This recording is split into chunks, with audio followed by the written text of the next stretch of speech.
আপনারা একটা কাগজ দেখতে পাচ্ছেন, সেখানে লেখা আছে, সেখানে দেখা আছে রক্তাক্ত হিন্দু। আমরা বাঙালি, আমরা হিন্দু, আমরা কি রক্তাক্ত বাংলাদেশে?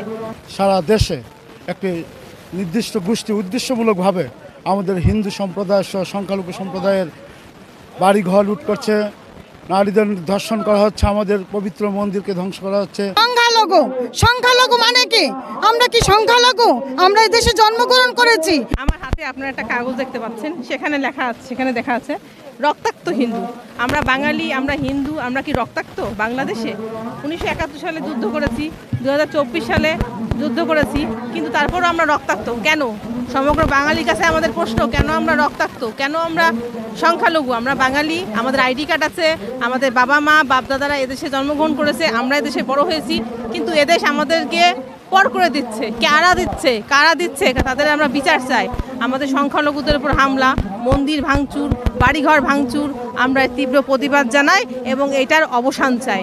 অতি সত্বর আমাদের হিন্দু সুরক্ষা আইন প্রণয়ন করা অতি জরুরি। এটা করিলে আমার মনে হয় আমাদের এই অত্যাচার বন্ধ হয়ে যাবে। অতি সত্বর আমি এই দাবি জানাচ্ছি এবং বর্তমান যে অন্তর্বর্তীকালীন সরকার রয়েছে তার কাছে আমরা হিন্দুরা দাবি জানাই। আমরা সুস্থভাবে বাংলাদেশ গড়তে চাই। বাংলাদেশ আমাদের, আমরা বাংলাদেশে জন্মেছি। আমরা কি বাংলাদেশের মানুষ না, নাকি অন্য কোথা থেকে এসেছি? আমরা তো বাংলাদেশি জন্মগ্রহণ।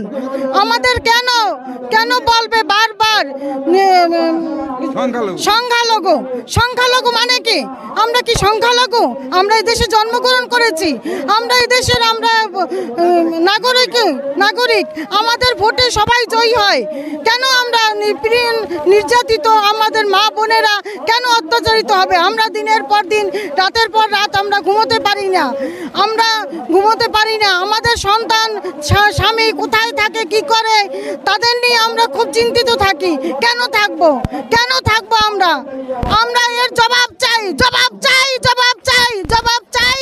তারা আমাদের বাংলাদেশের হিন্দু, বৌদ্ধ, খ্রিস্টান, মুসলমান সহ আমরা যারা এক ভাই রূপে দেশে বাস করি, যে সম্প্রীতির ভাবটা আমাদের গড়ে উঠেছে হাজার বছর ধরে, সেটাকে বিনষ্ট করার জন্য আজকে সারা দেশে একটি নির্দিষ্ট গোষ্ঠী উদ্দেশ্যমূলকভাবে আমাদের হিন্দু সম্প্রদায় সহ সংখ্যালঘু সম্প্রদায়ের বাড়িঘর লুট করছে, নারীদের ধর্ষণ করা হচ্ছে, আমাদের পবিত্র মন্দিরকে ধ্বংস করা হচ্ছে।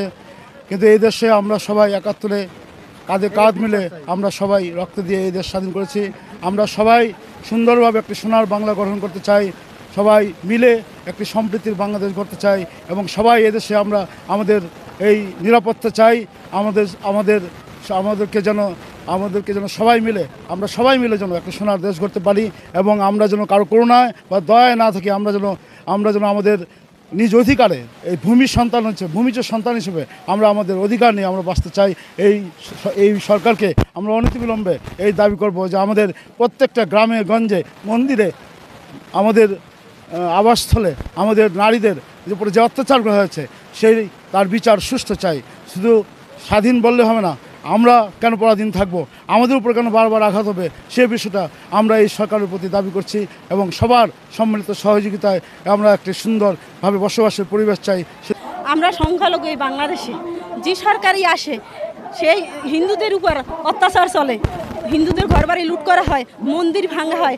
এইটা যে সরকার শান্তিভাবে তাই হিন্দুদের যেন নিরাপত্তা দেওয়া হয়, তাদের উপর যেন এই অন্যায় অত্যাচার না হয়, এটা সরকারের উপর আমাদের অনুরোধ রইল। সারা বাংলাদেশে যে নির্যাতন হয়েছে সংখ্যালঘুদের উপরে, এই সংখ্যালঘুদের নির্যাতন, লুটপাট, নারীদের যে অত্যাচার করা হয়েছে এবং নিরাপত্তার হীন হয়েছে এবং যে মন্দিরগুলো হামলা হয়েছে, তার প্রতিবাদে আমরা মিছিল এবং বিক্ষোভ করেছি। সারা বাংলাদেশে করছে এবং তার পরিপ্রেক্ষিতে পটুয়াখালী করছে এবং পটুয়াখালীতেও আমরা চাই প্রশাসন যে সমস্ত দুষ্কৃতিকারীরা এই সমস্ত অন্যায় এবং প্রতিরোধ, যাকে বলা হয় মিছিল করেছে, হামলা করেছে, তাদের বিচার করার জন্য আমরা জোর দাবি জানাচ্ছি। আজকে দেশ স্বাধীন হয়েছে, কিন্তু আমরা হিন্দুরাও কিন্তু স্বাধীন করেছি। শুধু মুসলমান না, আমি কোনো জাতি উল্লেখ করে কথা বলবো না, আমাদের সকল ধর্মের সকল মানুষ আমরা দেশ স্বাধীন করেছি। কিন্তু সেই দেশ স্বাধীনের বিনিময়ে আমরা নির্যাতিত নিপীড়িত হবে, এই কি আমাদের স্বাধীন বাংলাদেশ? এটাই কি আমাদের বাংলাদেশ? আমাদের কেউ সংখ্যালঘু বলতে পারবে না। আমরা এই দেশ ছেড়ে যাব না। কেন আমরা যাব? আমরা এই দেশ আমাদের জন্মভূমি, আমরা এই দেশে জন্মগ্রহণ করেছি। কোনো দিন আমরা এই দেশ ত্যাগ করবো না। কেন কথায় কথায় বলে বাংলা ছাড় কেন কেন কথায় কথা বলে? এটা বেশি ইসলামী বলে, এটা অন্য কোনো ধর্মকে আমি নাম উল্লেখ করেই বললাম, এটা কোনো খ্রিস্টান বলে না, বৌদ্ধ বলে না, এটা ইসলাম ধর্মের পন্থীর এই মানুষ বেশি বলে যে বাংলা ছাড়। কেন বাংলা ছাড়বো? বাংলা তোমারও বাপদাদার না, আমারও বাপদাদার না, বাংলা সকলের বাংলা। কেন আমরা বাংলা ছাড়বো? আমাদের কথায় কথায় বলে সংখ্যালঘু, আমরা যদি একটু হইলেই আমাদের লড়া দেয়, আমরা চলে যাব। কেন আমরা চলে যাব? কেন আমাদের ছেলেমেয়েরা আমরা বিদেশ পাঠাবো? আমাদের চিন্তা চেতনা মাথায় থাকে। আমরা এই দেশে আমাদের জন্ম হয়েছে, এই দেশে আমার দাদু ঠাকুমার জন্ম হয়েছে, এই দেশে আমাদের সন্তান জন্ম হয়েছে, এই দেশে আমরা থাকবো। আমরা নিরাপত্তা চাই। ফলে মূলত আমাদের প্রধানমন্ত্রী শেখ হাসিনা পদত্যাগ করার পরে আমি শঙ্কর পাল, আমি সাবেক কাউন্সিলর, আমাদের ঘর দুয়ার পিঠাইয়া ভেঙে ফেলাইছে, আমার গাড়িটা নিয়ে গেছিলো। ঠিক আছে, আমি এখন বাড়ি ঘরে যাইতে পারতে আসছি না, কারণ আমাদের কোনো নিরাপত্তা নাই।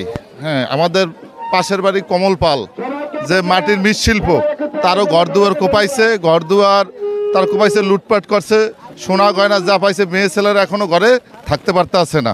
এই বাংলাদেশে ধর্মনিরপেক্ষতা রাষ্ট্র আমরা চাই। আমাদের উপরে এত হামলা, যে কোনো সরকার পরিবর্তন হলেই আমাদের উপরে হামলা করে এবং আমাদের উপরে একটা ভাঙচুর, মা বোনদের উপরে অত্যাচার, নিপীড়িত এবং লাঞ্ছিত করা হয়। ধর্ম প্রতিষ্ঠানের উপর আমাদের আঘাত করা হয়। আমাদের বিভিন্ন সময় বিভিন্ন ভোট নির্বাচন আসলেই আমাদের হিন্দুদের উপরে এই অত্যাচার, অবিচার করা হয় এবং আমরা এই বিচার চাই এবং আমাদের সমন্বয় গঠিত আমাদের আইন, সুরক্ষিত আইন আমরা বাংলাদেশে চাই।